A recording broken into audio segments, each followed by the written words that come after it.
হরগোবিন্দ দাস এবং চন্দন দাসের যে খুনের মামলা, সেই খুনের মামলায় ১৩ জন আসামিকে গতকালকে কিন্তু জঙ্গিপুর আদালত তাদেরকে কারাদণ্ডে দণ্ডিত করেছে। এবং এই মামলার যে রায়, সেই রায় কিন্তু মানতে নারাজ তাদের পরিবারের সদস্যরা।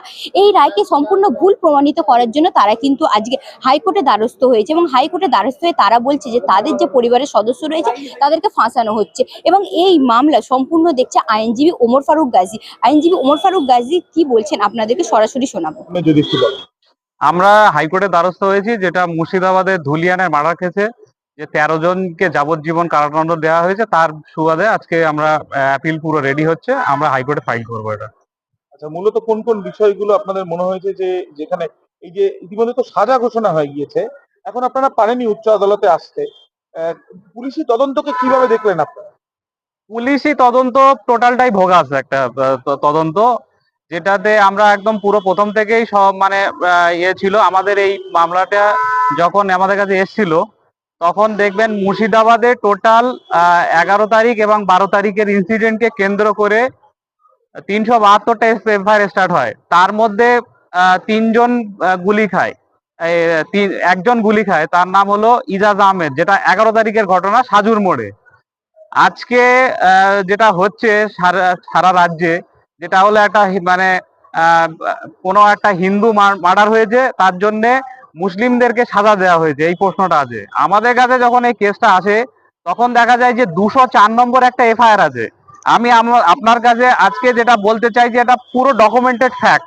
এর বাইরে আমাদের কাছে মানে আমরা আলাদা করে রাজনৈতিক রং কি আছে, তাদের বাড়ির লোক যা আছে বলবে। আমি আজকে আপনাকে ফার্স্ট যেটা বলছি, সেটা হলো 204 নম্বর এফআইআর। 204 নম্বর এফআইআরটা হলো প্রথমে 11 তারিখে সাজুর মোড়ে গুলি হয়।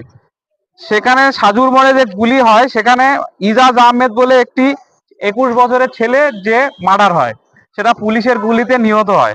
তারপরে এই 204 নম্বর এফআইআরটাতে 204 নম্বর এফআইআরটাতে প্রথম ফার্স্ট স্টার্ট হয় 12/4/2025-এ। এটা হলো শামসেরগঞ্জ পুলিশ স্টেশন। এখানে যে এফআইআর এর যে নামগুলো আছে, আমরা কেন বলছি যারা যারা এই কেসের আসামি তারা নির্দোষ কেন বলছি? এই কেসে টোটাল 16 জন আসামি। তার মধ্যে যে কালু খানের কথা বলা হচ্ছে, এটা হলো পার্টিকুলার রাজনৈতিক দলের নেতা। কোন দলের? কোনো একটা রাজনৈতিক দলের নেতা। এই কালু খানকে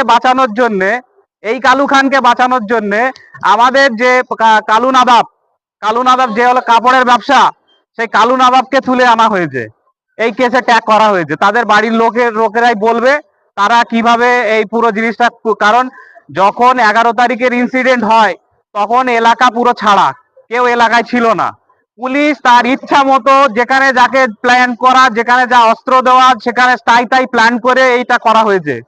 এটা যখন আমরা দেখলাম, তখন আমি আমার সিনিয়র সব্যসাচী চ্যাটার্জিকে বললাম যে হরগোবিন্দ দাস, চন্দন দাসের বাড়ির লোকও যেমন বিচার পাবে না, তার সঙ্গে এই যারা আসামি, এদেরকে মিথ্যেভাবে ফাঁসানো হচ্ছে। এরা হলো টোটালটাই নিরপরাধী। এবং কেন বলছি, আজকে যে স্টেট পুলিশ, যে ওখানকার পাবলিক প্রসিকিউটর, সে পারুল দাস, যে কমপ্লেনেন্ট এই কেসের 210-এর এফআইআর, 210-এর এফআইআর যেটা যাবজ্জীবন 13 জনকে সাজা দেওয়া হয়েছে, এই 204-এর এফআইআর 210-এর এফআইআর সাজা দেওয়া হয়েছে। এই 210-এর এফআইআর এ পারুল দাস যে কমপ্লেনেন্ট, সেই কমপ্লেনেন্টের মধ্যে পারুল দাস হাইকোর্টে এসে মামলা করেছে। পারবে তো এই কেস টিকিয়ে রাখতে? পারবে তো? কারণ পারুল দাস হলো মেন কমপ্লেনেন্ট। পারুল দাস এসে হাইকোর্টে মামলা করেছে। পারুল দাসের মামলার নাম্বার হলো এই, দেখুন আপনারা পুরো ক্যাপচার করুন। পারুল দাস, WPA নাম্বার 102725।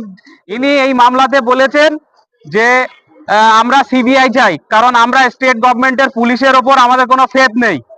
সেখানে সিবিআই চেয়ে এখানে হলো সিএপিএফ অ্যাপয়েন্ট করে এই কেসে।